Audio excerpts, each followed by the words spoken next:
Welcome everyone to this mid-afternoon live stream. I'm just doing a test run. I have an idea about doing a roundtable once a week, either on a Friday night or a Saturday night.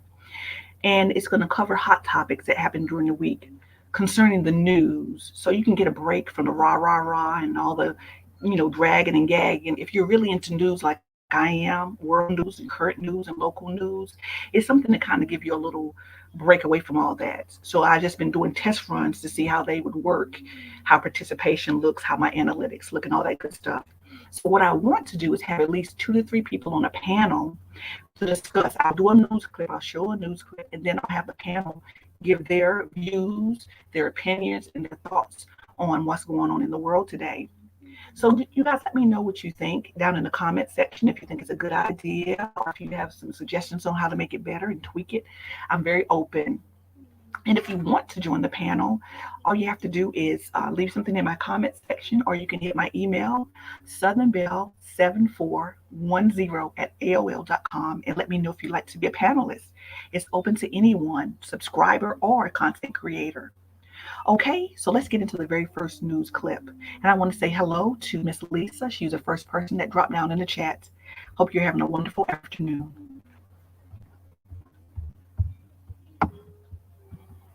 So we're going to talk about the 49 migrants that got killed in Mexico. Let me give you a backstory on it. A cargo truck carrying people who appeared to be Central American migrants crashed into a pedestrian bridge in southern Mexico. It killed at least 49 people and at least 58 others were injured. Let's get into the news clip.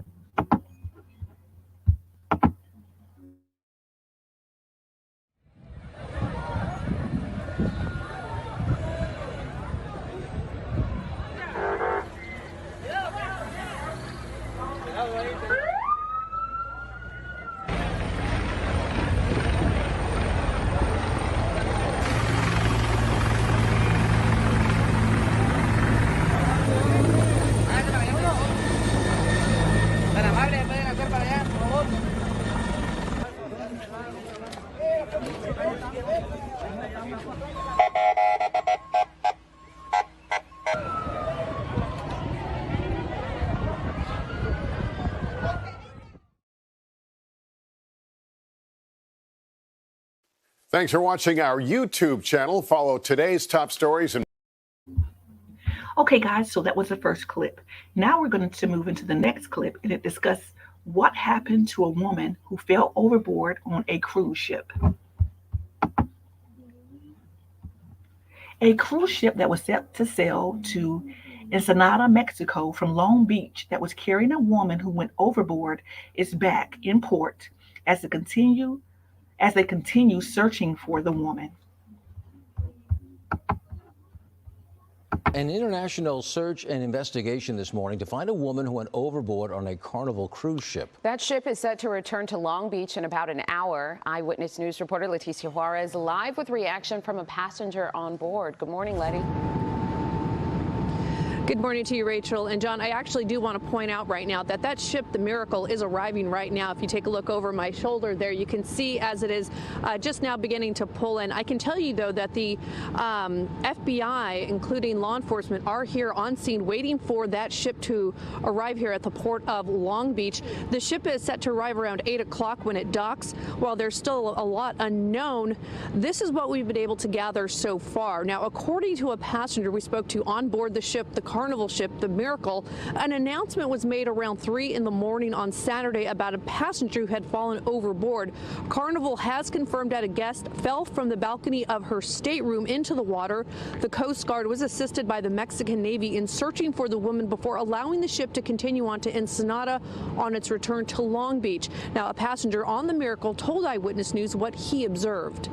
About 3 a.m., we were awakened by a general announcement across the ship with a warning going, man overboard, man overboard, man overboard. And so the ship has been giving limited information.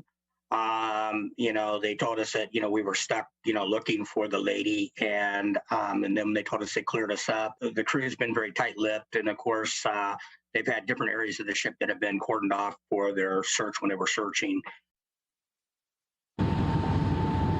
Now, again, we are waiting to learn more from law enforcement. They are on scene waiting to dock or go on board that ship when it does dock here around 8 o'clock. We're hoping to speak with passengers as they disembark as well. Reporting live from the Port of Long Beach, Leticia Juarez, ABC 7 Eyewitness News. Leticia, thank you. Okay, guys, let's get into the next topic. As you guys know, the Kim Porter trial is going on. She's the police officer who mistaked a gun for a taser, and she ended up killing Dante Wright. In this next clip, we're going to hear from Dante Wright's mother as she takes the stand on this trial. You guys shot him, why? I don't know. Katie Bryant, Dante Wright's mother, seen on police video, arriving at the scene after her son had been shot and killed by a police officer during a traffic stop last April. And I wanted to protect him because that's what mothers do. Bryant, the first witness at the trial of former officer Kimberly Potter, charged with manslaughter. She has pleaded not guilty. Potter's attorneys say she fired her gun, mistaking it for a taser. Jurors seeing new police video of her reaction. This was an accident. She's a human being. Prosecutors insist Potter, who had 25 years of experience, was reckless and flouted her training, showing the jury images of the two weapons, highlighting the differences. She drew it, she aimed it, she pointed it directly at Dante Wright. And she did those things without bothering to confirm what was in her hand. While prosecutors portray Wright as a young father driving to a car wash, stopped because of an air freshener, illegal in the state, the defense telling the jury Wright had no driver's license, an outstanding arrest warrant, a case involving a weapon, and that Wright tried to flee in his car when the officers tried to take him into custody. All he has to do is stop, and he'd be with us. But he goes. She can't let him leave because he's going to kill her partner. And so she does taser, taser, taser, and she pulls the trigger, believing that it was a taser. Prosecutors said the case is all about a former police officer failing to do her job and killing an innocent young man. Attorneys have said Potter will testify in her own defense. All right, guys, and daily I've been putting up news clips as the trial continues to go on. It's truly a sad state of affairs. Now, these last two clips are going to be about the tornadoes that happened this past weekend that affected multiple states, but Kentucky was hit the hardest.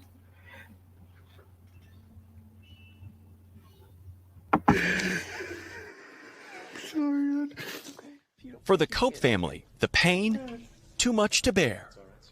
Father Lynn unable to put his son Clay's loss into words. The 29-year-old inside the Amazon warehouse Friday when the storm moved in.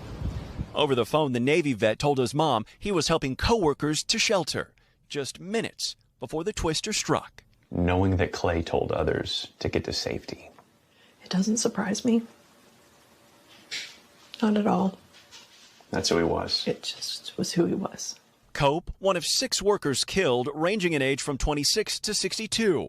The EF3 tornado nearly cut the football field-sized warehouse in half. 40-foot concrete walls collapsed, causing the roof to cave in. Amazon telling NBC News all 46 workers inside were instructed to move to a protected, sheltered area as soon as sirens went off. But not everyone made it there. And our leaders on the site really immediately began to shelter people in place and getting people to move into the sheltered areas. Tonight, Amazon adds it welcomes a newly announced investigation from OSHA, which investigates all workplace deaths. The agency says they've had staff on site since Saturday, inspecting safety code compliance. And Amazon founder Jeff Bezos facing criticism over the weekend for posting about his Blue Origin spaceflight at the same time recovery crews were digging through the rubble. Bezos has since said he is heartbroken over the loss of Amazon teammates. Thanks for watching.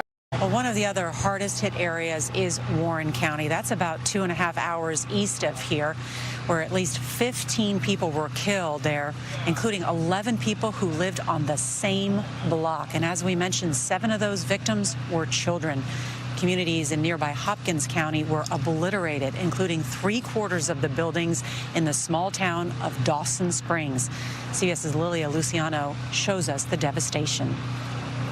2-month-old Oakland Coon is among the youngest known victims. Her grandmother, Audrey Carmen, remembers little Oakland as precious. She was just the light of their life. I mean, my son was so excited to have his little baby girl. Oakland's mother, Jackie Coon, posted about their ordeal on Facebook, including photos of Oakland and her brothers at the hospital showing their injuries. We'll never know who she'll look like for sure,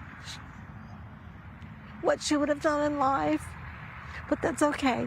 Her family sheltered inside a bathroom as the tornado ripped through town. Overnight, Jackie revealed the tragic news as she held her baby's hand, saying, "At least I'll know who will be watching over you up there for me. My dad. God, this doesn't seem real." At least 17 people were killed in Hopkins County. Drone footage shows the path of destruction, uprooted trees, cars tossed like toys, and demolished buildings, changing the landscape of the small community of 2,700 people. It just moved everything. There's nothing left at Lacey Duke's home. The house started shaking. We heard stuff hitting. And the next thing we know, it was just gone and we were in it. They were hidden in here. The Dukes found cover in a small storm cellar. What were you thinking at that point? That we were going to die. I don't know what else to tell you. I thought we were going to die. One of the cats As the Dukes surged for their cat through the rubble, Lacey's little sister says she's grateful to be alive. The people that lost their family, it's really sad because they lost people they knew. I asked the Dukes what's next, and they said, well, housing. This shelter is now the home of about 30 people who lost their homes over there in Dawson Springs. Over the weekend, Governor Andy Beshear toured the area. It's a place that's close to his heart. His father, who also served as governor, grew up there, and he still has family there. And Nora, as you mentioned earlier, President Biden is expected to be around there this week. Yeah, many people living in schools and churches. Lilia, thank you. Okay, guys, just like I said, I was just doing a test run to see if this would work. If you're interested in joining the panel, I'm going to try to do it on either Friday nights or Saturday nights. Please leave a message in my comment section, or you can hit me my email, southernbelle7410@aol.com. And we're going to continue to keep all the victims who lost their lives and their families in prayer. You guys, thank you for tuning in so much. Have a blessed rest of your day.